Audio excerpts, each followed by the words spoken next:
Maintenant, nous tourner vers l'avenir, l'avenir de notre univers. Que deviendra-t-il dans des milliards et des milliards d'années? Aura-t-il un jour une fin? Et si oui, laquelle?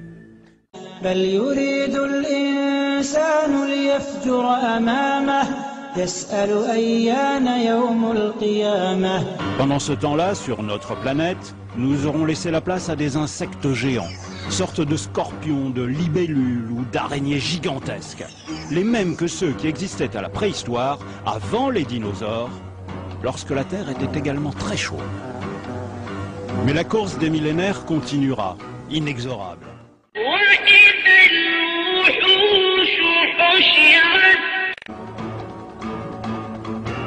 4 milliards d'années dans l'avenir, la Terre sera devenue un enfer totalement inhabitable, plusieurs milliers de degrés.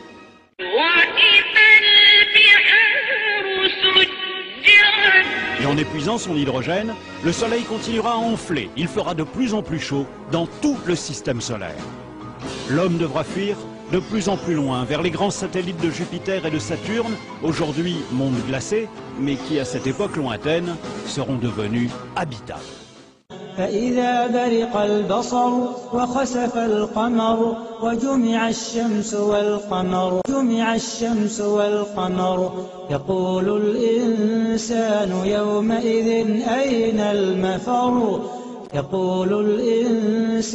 يومئذ أين المفر كلا لا وزر إلى ربك يومئذ المستقر. À cet instant, deux théories s'affrontent.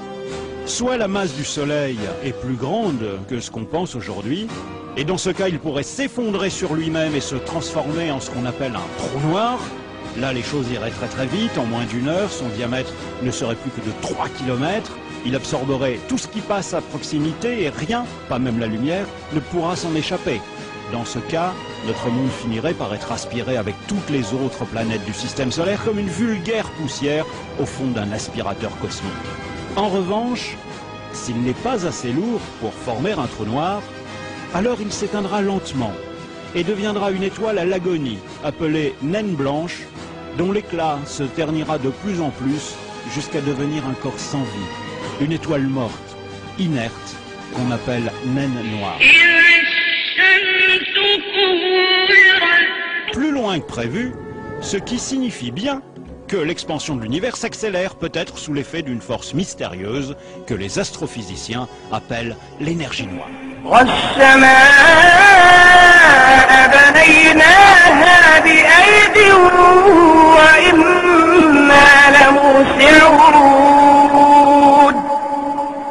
Et dans ces galaxies, tout comme notre propre Soleil, les étoiles vont progressivement s'éteindre, une à une, se transformant selon leur masse en naines noires, en géantes rouges, en étoiles à neutrons, et pour les plus massives, au moins la moitié d'entre elles, en trous noirs. Mais allons toujours plus loin dans l'avenir. Nous voici 100 000 milliards d'années après le Big Bang. Dans notre Voie lactée et les autres galaxies, il n'y a presque plus que des étoiles mortes, des naines noires ou des trous noirs.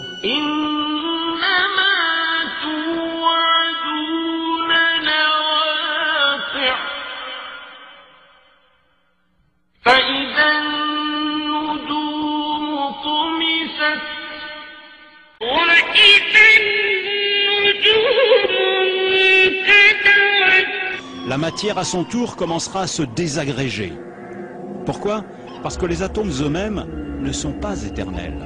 Les protons, les noyaux des atomes, auront atteint leur limite de vie dans 1 milliard de milliards de milliards d'années. Alors, les carcasses inertes des planètes et des étoiles partiront elles-mêmes en poussière. Enfin, l'univers tout entier pourrait s'évaporer dans le froid et le néant.